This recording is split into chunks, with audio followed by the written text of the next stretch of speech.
Your perception never fails you, except with the one person you keep returning to. Carl Jung understood why you cannot walk away from what is draining you. This is not weakness and it is not love. It is something you handed them. You blocked the number. You felt clear for one night. Then a single message arrived and the clarity you fought for shatters in your hands. By the end, you will understand exactly why leaving feels like coming undone. You will understand why the pullback is not love and what it actually is. Then why this person feels larger than any human should. Then why your clarity collapses at the moment you need it. And finally, the one thing Jung said walking away actually requires, which we hold until the end, because it is the part that changes everything. Hold one woman in your mind. She has just gone back and sits in the aftermath, watching the part of herself that did it. She is not weak. She is buried beneath a life that keeps shrinking. Because the person draining you is carrying something that was always yours. Until you take it back, no distance will set you free. Consider what the staying actually costs you, not in drama, in arithmetic, the years handed to someone who will not change, no matter how many times the change is promised. The version of your life that never gets built, because all the raw material keeps going somewhere else, into them, into a future you keep rebuilding in your head. The sleep that thins, the focus that scatters across the day like dropped thread, the self that is a little harder to locate each morning, a little quieter, a little more difficult to find in your own reflection. And here is the part that turns the cost into a verdict on who you are. You can see all of this. You can name it with a precision that frightens you. You have read the books, you understand the pattern, you could lecture on it, and still you return, which means the problem was never that you failed to understand. Understanding has not freed you. Something underneath understanding keeps overruling it, something older and faster than thought, and it has won every argument you have ever tried to have with it. You already know this feeling in miniature. The thing you swore you would not eat, eaten. The message you swore you would not send, sent at 1 a.m, before the wiser part of you could stop your thumb. This is that same machinery, scaled up to the size of a life. And so you believe the pull is the measure of the love. You believe that if you could only stop feeling it, you would finally be free. You have never said this out loud, because the people around you do not have the words for it, and saying it half-formed only ever made you feel stranger. That something is not a character flaw. It has a structure, a mechanism, a root, and an origin. And Carl Jung mapped all three with a precision no one since has improved on. Naming it will not make the pull vanish tonight, but a name, used exactly, is the first solid ground a person can stand on while the water is still rising. So let us go down to where it begins. Start with the part nobody names, not whether the drain is real, it is. The part nobody names is where the drain actually goes. When you feel everything, you do not love a person from across a distance. The way you were told love is supposed to work. Two whole people meeting at a clean edge. You merge. The boundary between you and the other dissolves until you can no longer tell with certainty which feelings in the room are yours. Their mood becomes weather inside your own body. Their displeasure registers in you before they have spoken. Jung had a name for this condition, borrowed from the anthropologists, participation mystique, a state of identity and mutual unconsciousness, where two psyches are no longer fully separate and neither can say where one ends. For most people, this is a rare and primitive state. For you, it is the water you swim in. It is not a flaw. It is a capacity, overdeveloped and never regulated, an instrument so sensitive it cannot stop registering, even when registering is destroying you. Now follow what that capacity does inside a relationship. You do not simply spend time with this person, you pour. You pour your perception into reading them, your hope into who they could become, your unlived life into the future you can see so vividly that it feels already real. You invest yourself into them the way one invests money steadily, and then compulsively, and then past the point where any rational accountant would have stopped. So when you feel empty, the instinct is to believe they are taking, and some of them are. But that is not the whole mechanism, and the part you are missing is the part that holds you. The drain is also your own life force flowing outward, toward an image you assembled, an image you then mistook for them.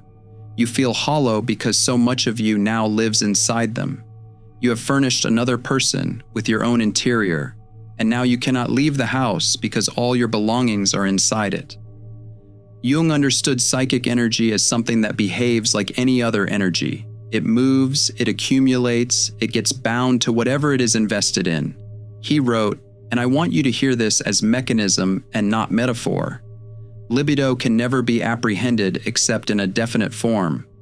That is to say, it is identical with fantasy images, and we can only release it from the grip of the unconscious by bringing up the corresponding fantasy images.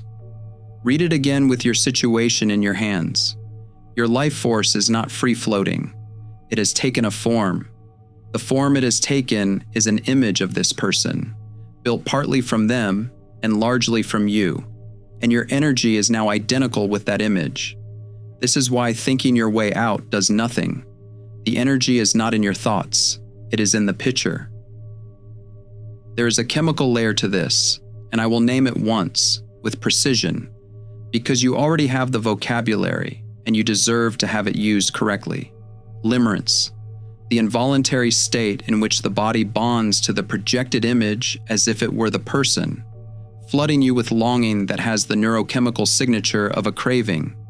When the warmth comes after the coldness, unpredictably, never on schedule, your nervous system learns the most dangerous lesson it can learn. It learns to mistake relief for love. The relief is so total when the withdrawal ends that the body files it as proof. This is also why clarity does not save you. Your mind reaches the verdict. Your body files an emergency report. The two are not on speaking terms. Look at this from the outside. Picture a particular man, 45, competent, the one everyone calls when something breaks. He has done the arithmetic on a relationship that takes more than it returns, and he could recite the case against staying like a closing argument. He stays. What shames him is not the staying. It is that the staying makes no sense to him, and he does it anyway.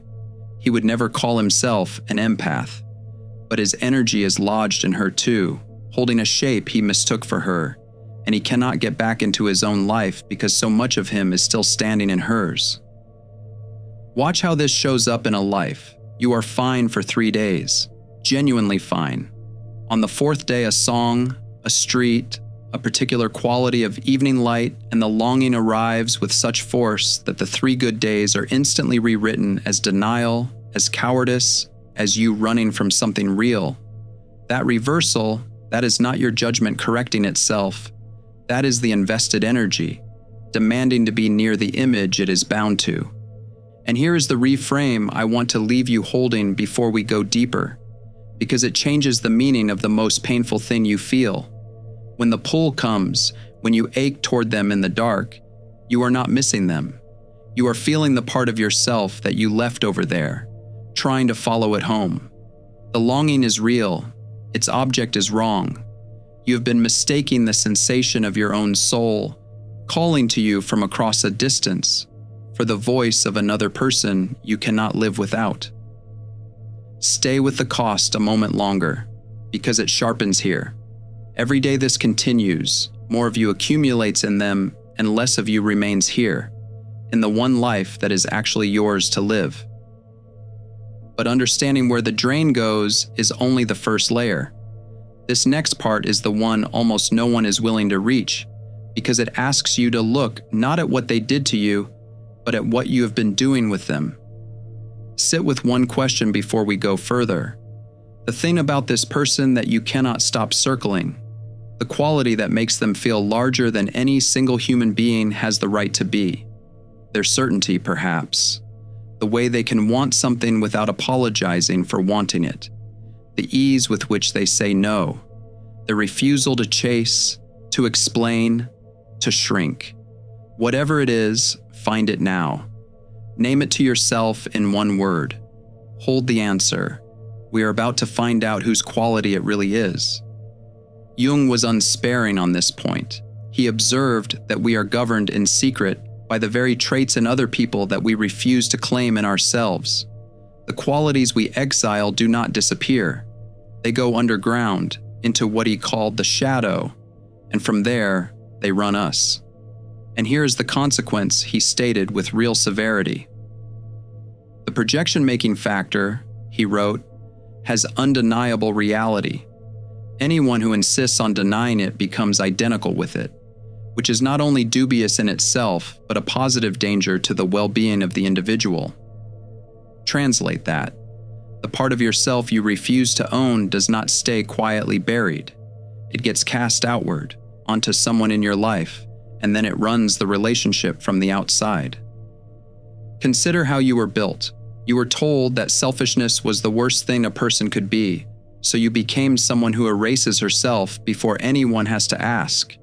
You were told that anger was dangerous, that it made you ugly and unlovable, so you became endlessly, exhaustingly tolerant.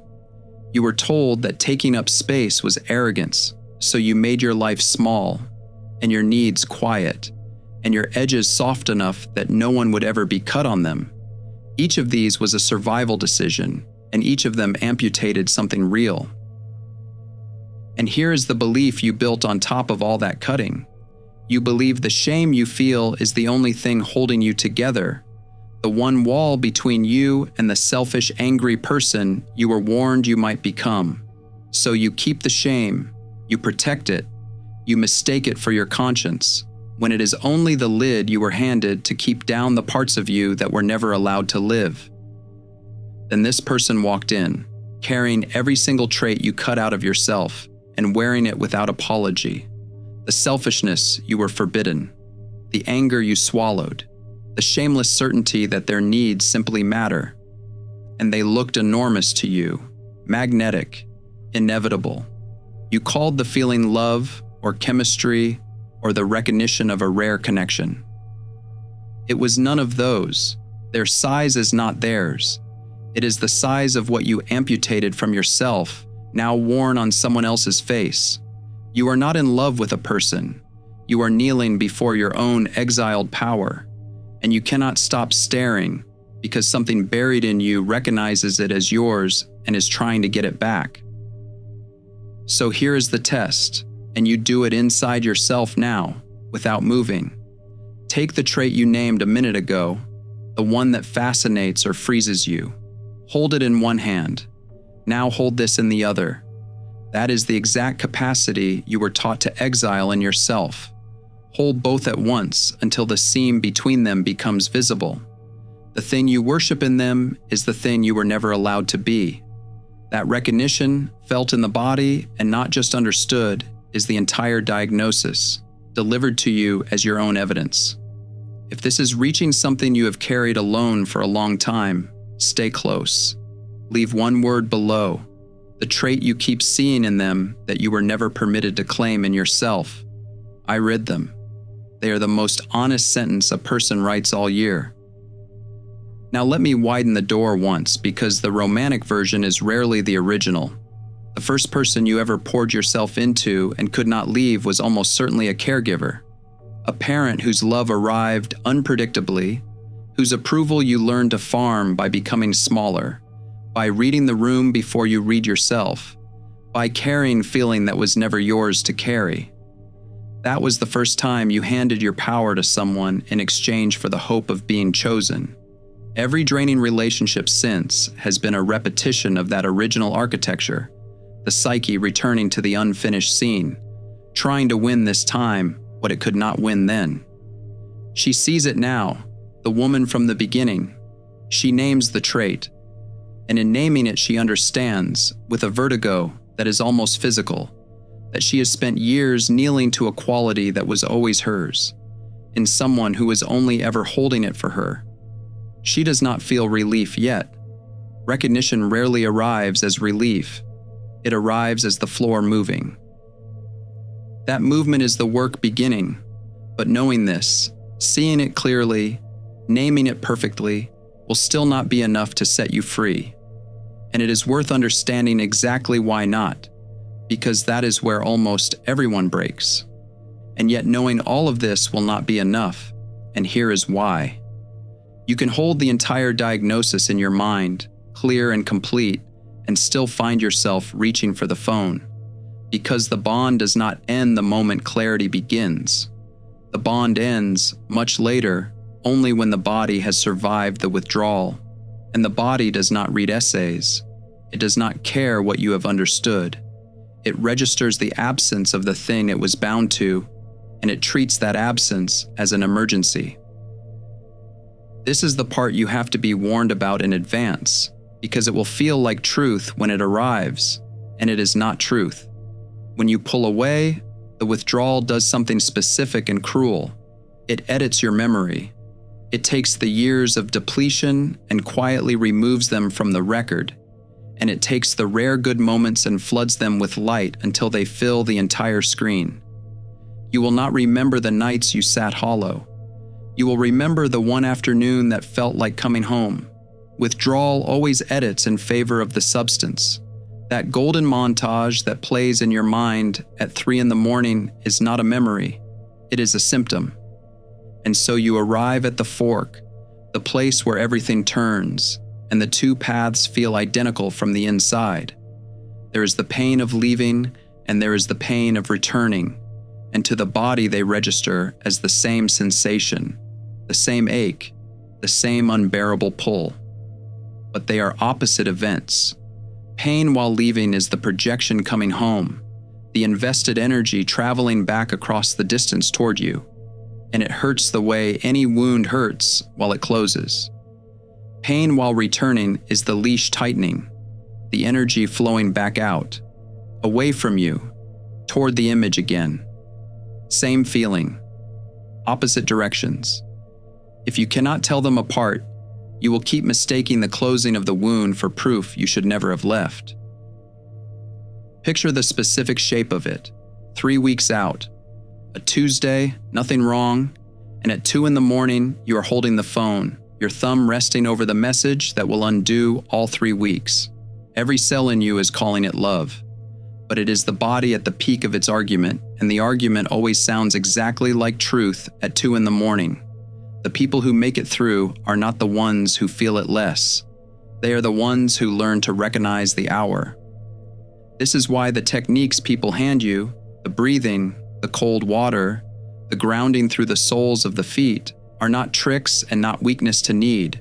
They are not about distraction. They are the slow, physical work of teaching a nervous system to hold a boundary it was never taught to hold, to sit inside the unbearable sensation without acting on it, until the body learns that the absence is not death. You are not managing an urge. You are redrawing, at the level of the body, the edge between yourself and another person that participation mystique never let you build. Understand the stakes of getting this wrong, because they are not abstract. If you read the pain of leaving as a sign that you made a mistake, you will return, and the return will feel like relief, and the relief will be filed as further proof, and the loop will close more tightly than before. Every misread withdrawal does not just delay your freedom. It deepens the groove. It teaches the body, one more time, that the only way to end the unbearable feeling is to go back. That is how a person spends a decade. Not in one large surrender, but in 1,000 small misreadings of the same sensation. So the question is not whether you will feel the pull. You will. The question is whether, when it comes, you can recognize which direction the energy is moving and let the closing wound close. That recognition is not willpower. It is something quieter and harder, and it is what the final part of this is actually about. And this is the part the body has to learn last. Here is the full mechanism, the thing the whole video has been walking toward. You cannot walk away by force, and now you know why. Force is an act of will, and will does not touch a projection. You can block every number, move to another city, and if the projection is intact, the bond simply changes form and follows you there. The leash was never only tied to them. It was tied to the part of you that left your own power over there. in their keeping, and then called the ache of its absence love. So severance is not the act you have been attempting. It is not leaving harder or wanting less or finally becoming the kind of person who does not feel this. Severance is the withdrawal of the projection. It is the slow reclaiming of what you cast outward, the energy traveling back across the distance and re-entering the body it came from. Jung named this the supreme aim of the whole psychological work. The first step, he wrote, is to make oneself conscious of contents that have hitherto been projected. Not to fight the other person, to recognize what of yourself you placed in them, and to take it back. Watch the difference it makes because it is visible in behavior. The person who is still on the leash blocks the number and still, in secret, worships the force. They go silent and they go no contact, and they kneel just the same, in the dark, to a God they have only stopped speaking to. The person who has withdrawn the projection is different in a way that has nothing to do with distance. They remember everything. They still feel everything. They have not gone numb, but they no longer see a God. They see a human being, often a disordered and frightened one, performing in distorted form the very traits that the empath has now finally reclaimed in themselves. Jung gave us the cleanest possible description of what this whole entanglement actually was. Where love reigns, he wrote, there is no will to power, and where the will to power is paramount, love is lacking. Sit with that, because it names the thing you most resisted naming.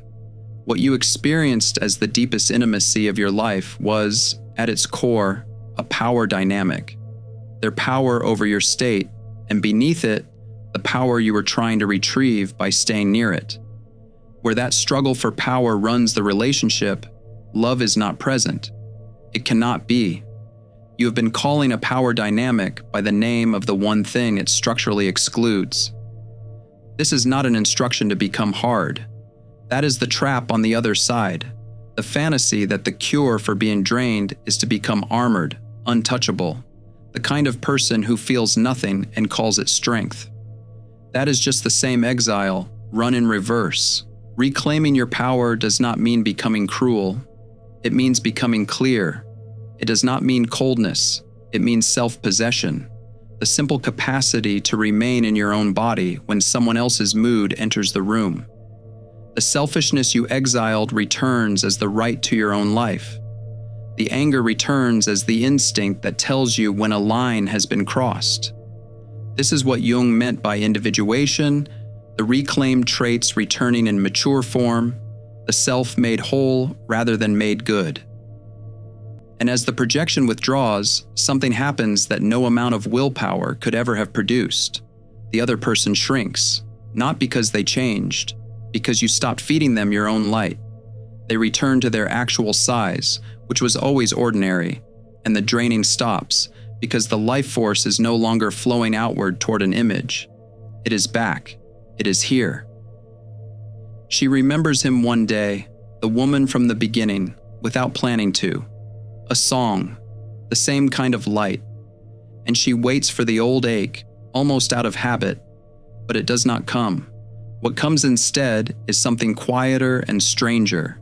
Not grief, not anger, not even relief.